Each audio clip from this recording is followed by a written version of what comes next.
Venturi MSI dan rombongan. Selamat datang di pelataran Gedung Pasca Sarjana Institut Agama Kristen Negeri Kupang. Bapak Wamem beserta Bapak Dirjen akan menikmati rehat sejenak di ruangan Bapak Rektor. Dan setelah itu kurang lebih 5-10 menit akan berkenan menyampaikan lecture bertajuk moderasi beragama. Hadirin dimohon duduk kembali. Selamat siang, salam sejahtera untuk kita sekalian. Shalom. Salve. Om Swastiastu, Namo Buddhaya, dan salam kebajikan. Pertama, kami menyambut dengan senang dan gembira penyambutan dari YKN Kupang bagi Bapak Wakil Menteri Agama Republik Indonesia, Bapak Kiai Haji Dr.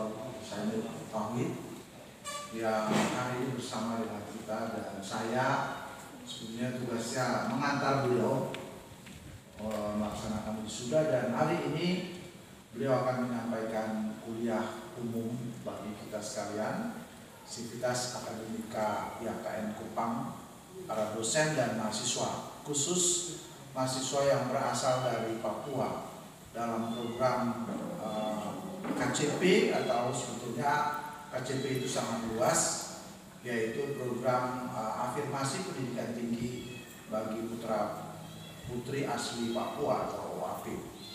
Dan saya kira ini kesempatan yang baik bagi kita semua untuk mendengar pencerahan terkait dengan moderasi beragama yang menjadi satu bagian penting dari tugas-tugas kementerian yang sebetulnya sudah dicanangkan dalam RPJMN 2020-2024. Tanggung jawab kita semua, terutama lembaga-lembaga pendidikan, untuk terus mensosialisasi praktek kehidupan keagamaan yang moderat itu menjadi penting, sehingga pencerahan hari ini akan menambah referensi kita, menambah wawasan dan perspektif kita terkait dengan bagaimana kita akan mengimplementasi moderasi beragama dari perspektif masing-masing kita, dari perspektif umum Kementerian Agama, dan tentu dari perspektif agama Kristen. Dan saya kira ini akan sangat berguna bagi kita semua, Sivitas Akademika, Pak Rektor dan seluruh jajaran, dan khusus para mahasiswa yang akan mengikutinya. Dengan hormat kami menyampaikan rasa bangga dan terima kasih pada Pak Wakil Menteri Agama yang bisa bersama dengan kita semua untuk memberikan kuliah umum bagi Sivitas Akademika YKN Kupang. Kami berdoa apa yang akan dibagikan akan berguna bagi kita sekalian. Demikian beberapa pengantar sebagai bentuk sekapur sili bagi kita semua. Tuhan memberkati semua kegiatan di hari ini, khusus di YKN Kupang dalam kuliah umum bersama Bapak Wakil Menteri Agama. Demikian, wassalamualaikum warahmatullahi wabarakatuh. Shalom untuk kita semua. Salve, Om Santi, Santi, Santi Om. Hadirin yang terhormat, kita akan mendengarkan penjelasan tentang moderasi beragama, bagaimana hidup berdampingan dalam kerukunan dan perdamaian antar pemeluk umat beragama. Kami persilahkan Bapak Dr. Haji Saud Tauhid Sayadi untuk menyampaikan. Terima kasih.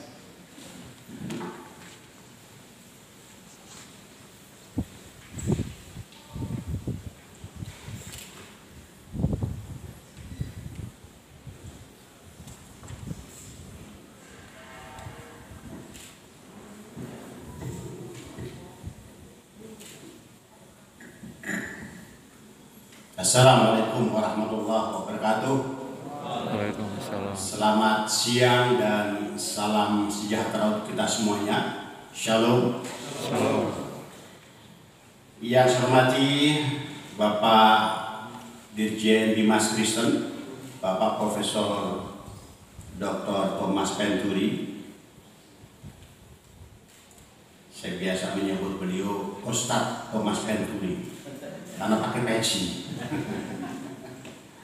Bapak Rektor YKN yang saya hormati dan seluruh Sivitas Akademika, Ibu Rektor, para wakil rektor, para dekan, dan tentu yang tidak ketinggalan yang saya banggakan, adik-adik mahasiswa yang ikut dalam program afirmasi dari Papua. Kita tepuk tangan untuk adik-adik semuanya.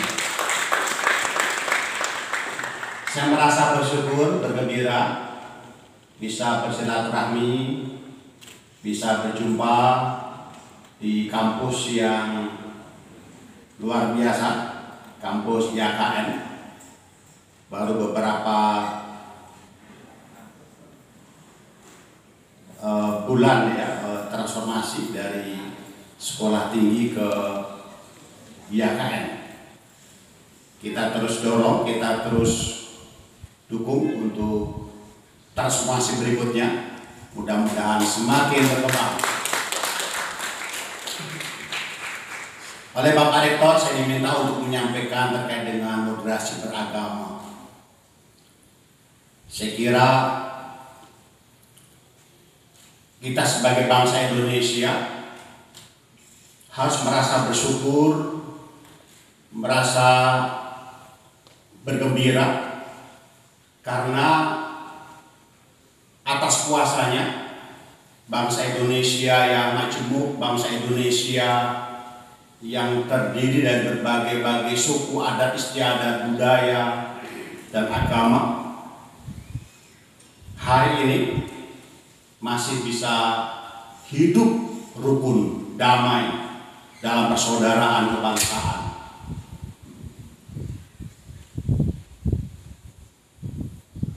Kemarin bulan Agustus kita memperingati ulang tahun kemerdekaan Republik Indonesia yang ke-76.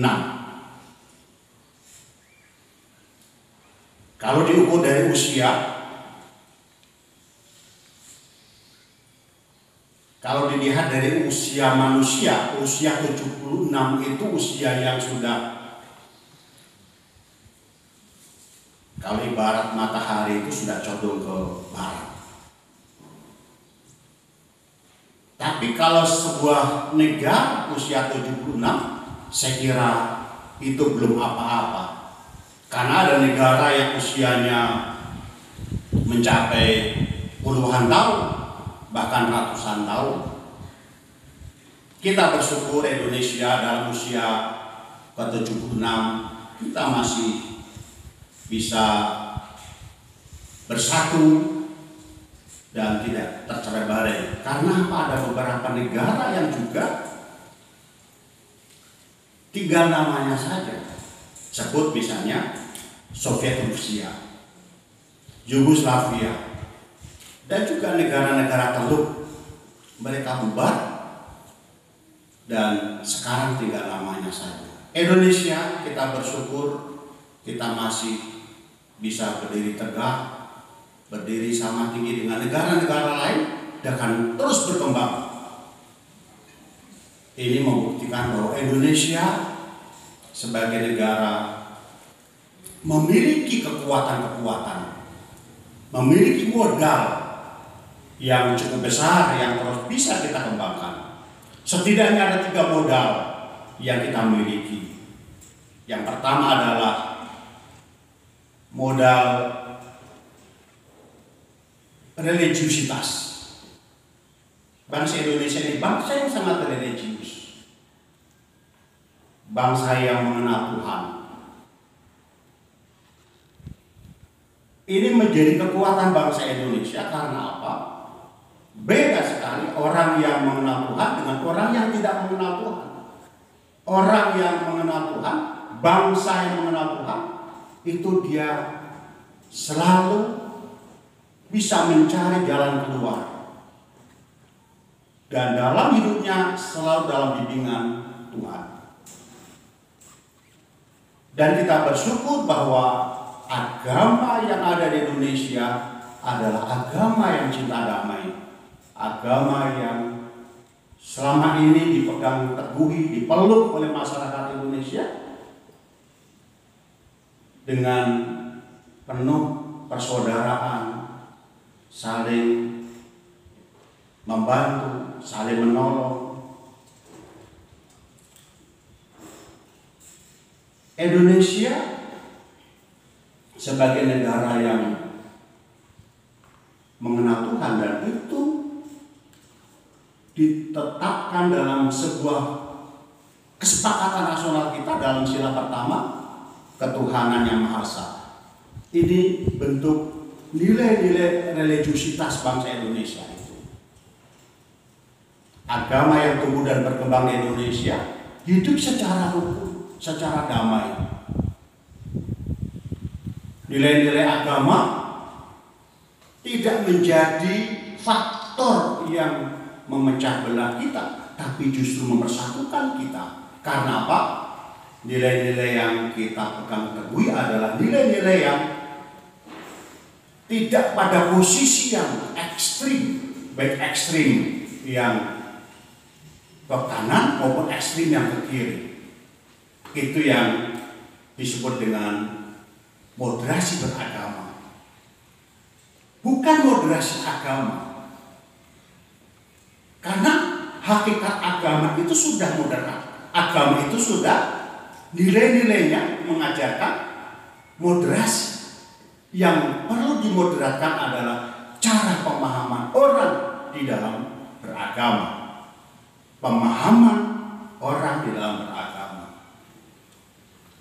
Dalam praktek agama kita memang ada. Dan itu bukan hanya pada satu agama saja. Di semua agama potensi orang yang beragama secara berlebih-lebihan atau ekstrim itu ada. Sehingga perbedaan itu menjadi begitu memperuncing satu kelompok agama dan juga dengan kelompok baik internal umat beragama maupun eksternal umat beragama. Misalnya di agama Islam saja, saya contohkan, ada orang yang dia memiliki pemahaman keagamaan yang ekstrim. Dia merasa hanya agamanya atau hanya pemahaman agamanya saja yang benar, sementara yang lain salah. Ini adalah bentuk pemahaman agama yang ekstrim. Baik ekstrim yang tekstual maupun ekstrim yang liberal. Yang tekstual itu membawa orang dalam pemikiran beragama yang hanya pada teks-teks ayat suci, tidak berani keluar dari konteks ayat suci yang sesungguhnya itu memiliki makna yang lebih dalam, substansi dari ajaran agama itu sendiri.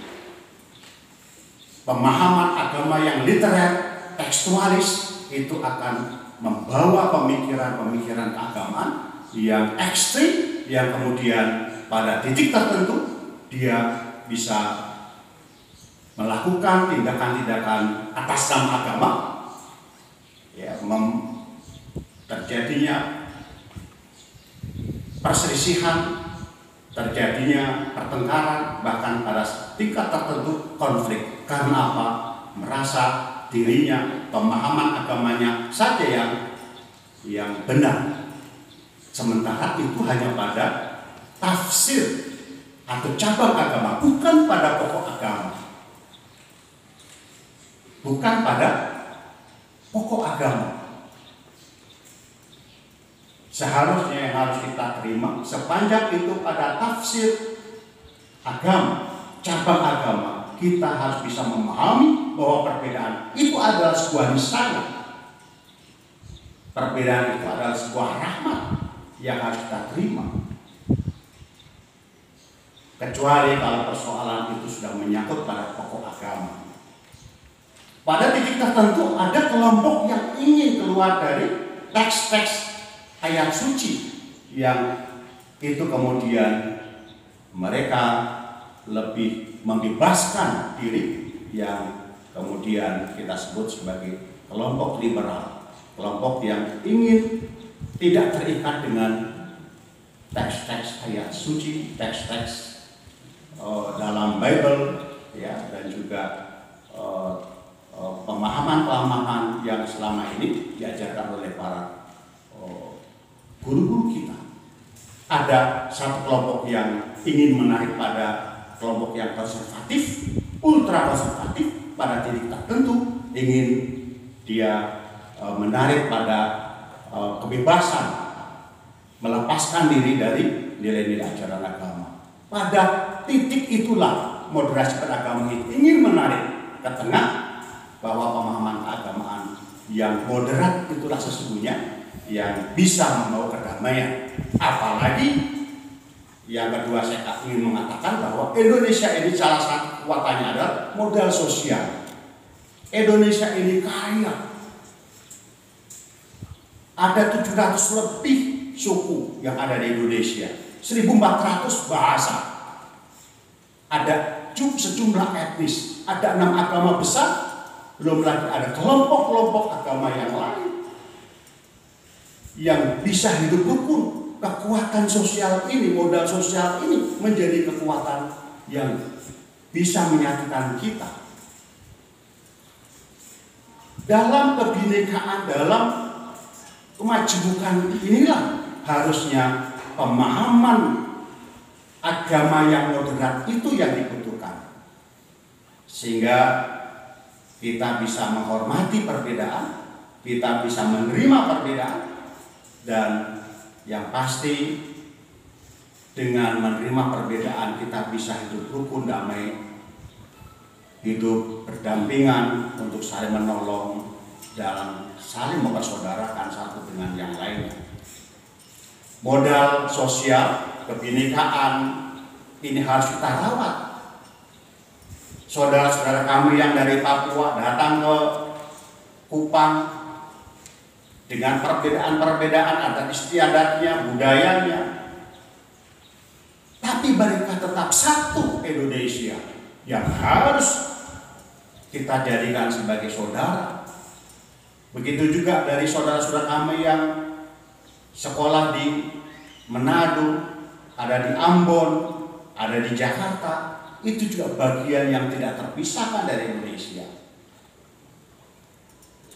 Kebinekaan ini harus memperkuat persatuan kita, bukan menjadi faktor pemecah belah. Dalam konteks kehidupan beragama, dalam kebinekaan itu dibutuhkan adanya saling penerimaan, saling penghormatan, baik internal umat beragama maupun eksternal umat beragama. Sehingga disitulah tumbuh pemahaman persaudaraan satu bangsa, satu tanah air, dan satu cita-cita, yaitu menuju Indonesia yang sejahtera lahir dan batin. Yang terakhir, modal kita, modal kekuatan kita memiliki ideologi yang kuat. Ideologi negara kita sudah disepakati oleh para pendiri bangsa, oleh tokoh-tokoh bangsa, yaitu Pancasila. Indonesia memang bukan negara agama, tapi Indonesia menghargai nilai-nilai agama tumbuh dan berkembang di Indonesia. Negara hadir untuk melindungi seluruh kepada Indonesia dalam hak-hak beragama. Negara memfasilitasi masyarakat untuk beribadah menurut keyakinannya dan agamanya. Kekuatan ideologi ini yang harus kita jaga, karena fathers kita ketika menyepakati Pancasila sebagai ideologi negara, itu melalui proses panjang, perdebatan-perdebatan, dialog-dialog dengan berbagai argumentasi. Tapi kemudian disepakati bahwa negara Indonesia bukan negara agama, tapi negara Indonesia adalah negara Pancasila yang menempatkan agama pada tempat yang sangat terhormat, yang sangat mulia, pada sila-sila di dalam Pancasila, yaitu sila pertama, ketuhanan yang Maha Esa. Pancasila sebagai kesepakatan bangsa ini harus kita rawat, harus kita jaga. Karena inilah yang menyatukan kita. Dalam bahasa agama kami, sebagai mitsaqan ghalidha, perjanjian suci, perjanjian yang kuat, yang menyatukan seluruh komponen bangsa Indonesia dari berbagai adat istiadat, budaya, agama, dan sebagainya. Ini menjadi kekuatan kita. Ini menjadi ruh filosofis, ya, Rodslah, ya, pandangan yang sangat mendalam seluruh rakyat Indonesia. Karena Pancasila itu digali dari nilai-nilai yang tumbuh berkembang dari bumi pertiwi, nilai-nilai agama, nilai-nilai adat istiadat, nilai sosial budaya yang itu kemudian diterima oleh seluruh kelompok. Karena apa? Karena Pancasila nilai-nilainya adalah nilai-nilai universalisme, nilai-nilai yang semua agama bisa menerima. Ini luar biasa para tokoh-tokoh bangsa kita. Kesepakatan terhadap ideologi negara ini harus terus kita kuatkan di antara kita. Karena apa? Tantangan-tantangan ke depan, yaitu terhadap ada dua hal yang menjadikan Pancasila ini menjadi ancaman Pancasila. Pertama adalah radikalisme agama, yang kedua adalah radikalisme sekuler. Radikalisme agama, satu kelompok yang ingin mengganti Pancasila dengan ajaran agama, sementara radikalisme sekuler ingin memisahkan Pancasila dari nilai-nilai agama. Ini harus kita jaga, ini harus kita pelihara. Apakah ada? Ada kelompok-kelompok agama yang ingin mengganti Pancasila menjadi, sebut saja khilafah. Saya sebagai orang Islam jelas mengatakan kami tidak setuju dengan itu. Karena apa? Karena kami sudah terikat dalam sebuah kesepakatan nasional, Indonesia adalah negara Pancasila. Ketika itu diganggu, yang terjadi bukan kebaikan, tapi justru perpecahan antara kita. Negara-negara lain sudah menjadi bukti, dan itu karena apa? Karena mereka tidak memiliki dasar fondamen yang kuat dalam membangun nilai kebangsaan mereka. Kita bersyukur kita punya Pancasila. Satu kelompok yang ingin menarik Pancasila kepada nilai sekularisme, memisahkan Pancasila dari nilai agama. Ini juga tidak benar. Karena sesungguhnya Pancasila nilai-nilainya sangat religius. Semua ajaran agama mengakui dan juga menerima Pancasila sebagai sebuah nilai yang harus kita pegang teguh. Saya kira itu beberapa hal yang bisa kami sampaikan. Mudah-mudahan ini bisa menjadi pemicu dan pemantik untuk terus kita menggali, mendalami yang harus kita sepakati bersama. Indonesia adalah negara yang memang diberikan Tuhan kepada kita untuk kita jaga, kita rawat bersama-sama dalam persaudaraan, dalam semangat ukhuwah wataniyah, persaudaraan kebangsaan dan persaudaraan kemanusiaan. Saya kira itu. Terima kasih Prof. Thomas. Mudah-mudahan sekali lagi saya menyampaikan terima kasih atas forum yang luar biasa ini. Demikian akhir kalam. Wassalamualaikum warahmatullahi wabarakatuh. Selamat siang dan salam sejahtera untuk kita semuanya. Shalom.